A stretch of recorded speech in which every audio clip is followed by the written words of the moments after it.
and then using that, you connect it to give actionable feedback to your employees in the event that you're improving the instructional capacity, which just is a fancy way of saying improving their performance. And then I will let. Yep, and I am Dr. Jay Gregory McVeary, and really, when we're thinking about your ultimate goal of the effectiveness of your staff, when you're thinking aquatic staff development, that's where it focuses on the instructional leadership. Nobody has taught your aquatic managers to lead people before beyond the swim team development. They're great at kind of that soft skills that you need around the pool. But when you're talking about the managerial nature of aquatic management, there really isn't training in that. There isn't training in how do I run my HR system. There isn't training on how do I increase my retention next summer by making my employees feel valued this summer. And so all of it really comes down to the tone that you set from the get-go and the feedback that you provide for your learner, which then becomes critical. Okay, 145, 43, can somebody on the radio, can someone go tell that person they can't have the ball in the water, right? So just by seeing that sentence, I'm sure you guys are now thinking about, wait a minute, why aren't they going up, right? Why aren't they finding backup coverage so that they can go and talk to that person, right? Why are they having the conversation on the grade, right? So then what happens is as you script what they're doing, write down the notes of what you're actually physically observing, then you take this and you turn it into the feedback. So for example, yeah, can you move that down? Yeah. So for example, here's one, I'll just read it up here. When you blew your, oh, this was the best part. Yeah, I'll get there. Go back up. Yep, go back up. Yep, there you go. So like right here, number one, this comes back for one of the scripted points. When you blew your whistle, you got everyone's attention, but no one knew who you were talking to because you never said anything after you blew your whistle, right? I would encourage you to use your megaphone to hone in on who specifically needs to follow the rule. Remember, you blew the whistle, so it's assumed you know how to identify the incorrect behavior and correct it. Or after you blow your whistle is when you need to immediately identify. So you see how just by that one little script, now you're able to come up with what should your lifeguard or what should your swim instructor change so that next time the rule enforcement is more effective. And it's, if you notice, like everybody talks about growth mindset or what, like all they really mean is writing sentences and feedback in the affirmative. So we're not saying, do not blow your whistle and not call out someone's name. You're saying what you did, but then how you can get better. And it's those tiny little training things that can make so much of a difference. We're not saying you're good, you're not saying you're bad, but we're using actionable feedback that's driven based off of your individual rubrics. Right. So now I'm going to just show you, after you write your feedback, and the feedback drives the learning, right? In the aquatic world, the feedback drives the performance. So after you collect and write your feedback, then you go back up to the success. Then you go back up to the success criteria, if you want to call it, or if you want to call it the performance standards. So, for example, in this letter I wrote in the rubric that we used in Danbury to evaluate the lifeguards, the section I says rotations are appropriate and purposeful, and this comes directly from the Red Cross, lifeguarding manual. And then what we did was we had 3 ratings: below standard, which was inappropriately or does not keep eyes on the water at all times when rotating; developing, which this lifeguard got developing, being partially or inconsistently keeps their eyes on the water at all times when rotating; and then proficient, they keep their eyes on the water at all times when rotating to and from the appropriate lifeguarding station.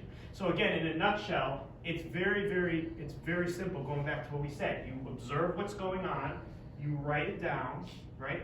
You use what you've observed and what you wrote to come up with that actionable feedback, and then you take everything and then you go back up to the rating scale and you can see, well, did they keep their eyes in the water? Then they get proficient. Did they kind of, it was rocky, you give them a developing, right? Did they not do it all? Below standard. So this way also, and the best part about having a method like this for evaluating lifeguards or swim instructors is that then if it gets too muddy, then your employees don't have to question you and make your life miserable about, well, no, that's not fair because I did this, right? Everything is aligned.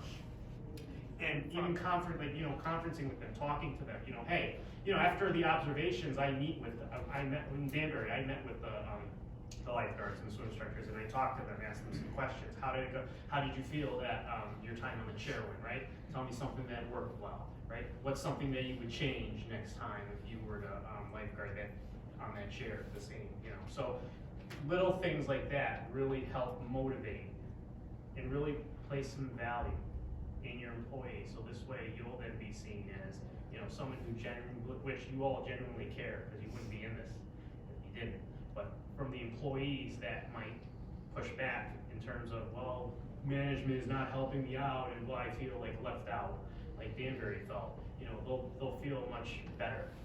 Feel much better about things because you've given them the opportunities, and you're basically looking at what they're doing and providing them with that feedback as to how to get better. And that's really the point of the review talent system that we had created and that many towns and municipalities are using. You improve lifeguards by improving coaching. That's really what it comes down to. Yeah. And you improve coaching by training people on how you coach and how you observe with evidence and feedback. And that feedback directs learning. We apologize that the network connections did not allow for a live demo, but that's why we always have an offline demo ready to go. But you can visit us downstairs if you would want to learn more. But I want to spend the last 10 minutes just find out if there's any questions or just even have conversations about how we do talent development or what we should do differently. Are there any questions for us in the last 10 minutes of this presentation? Yes, ma'am. I think my question just more focused on, you know, I obviously see the value of what you're presenting and, you know, comparing it to the Red Cross Aquatic Examiner Service. What would something like this ballpark cost? It depends on the size of the town, but we're usually talking about $35 a seat per year, plus an annual server fee depending on, you know, how much additional coaching do you want. But for the baseline plan, it's usually $2,500 for the year, and that includes all of the coaching, reportings, the writings, uploading a rubric, and then just $35 a seat for the year. So it's something that's more continuous? Yeah, well, it's your number of employees changes every year, so we don't want to do it at a bulk rate. And there's cyber insurance, it goes up per seat, so that's why we have to do a per seat charge. And then we have our badging system so that everybody's, you know, all of these credentials are written and built into the system. That's included in that annual fee. Right. So I know I've looked into the Aquatic Examiner Service. It's a service that the Red Cross has been really pushing facilities to take a look at. What makes your product different than what they're offering in that? Do you want to know that? The difference between the Red Cross Examiner Service and ours is that the Red Cross Examiner Service generally are looking globally. Our system allows you to be in the driver's seat. There are certain day-to-day things at your facilities that the Red Cross Examiner Services will not know about. Red Cross Examiner Services will come, and let's say a common practice that they'll do is they'll do an audit of the lifeguards, right? So maybe what they'll do is, you know, they'll maybe set up a camera or something, right? And they might bring in, you know, people that look like normal people from the public, and they'll simulate a drowning situation, and they'll go in, you know, Red Cross, and I know this for a fact because I was at one point in time for about a year a Red Cross examiner. So when I would go into facilities and I would conduct those, right, we took no interest in, let me backtrack and say, for example, the New Britain YMCA, right, they have a red button that they press in the event of an emergency. They have all different types of ways to activate their emergency action plan, right? So the Red Cross examiners won't know specifics about your, you know, how things work. I see, it's more generic. Exactly. This would provide evidence. Okay. If you were using Red Cross Examiner for your insurance companies, which many of them are going to start requiring, this provides evidence that you give the auditor. And that's the difference between auditing is about compliance. This is more about growth. Yeah. And it's personalized, which is the most important part. You know, as much as good the Red Cross does and American Heart, and as great a service as they are and great organizations, it's all globally. You guys are in the driver's seat. You're making the decisions as to what you're looking for, what the procedures are, right?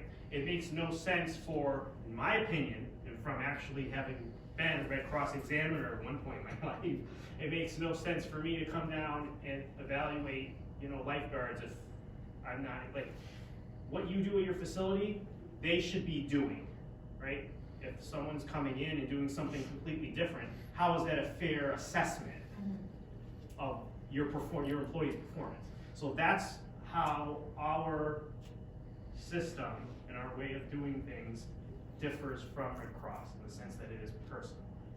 Okay. Is that kind of, Yeah. hopefully?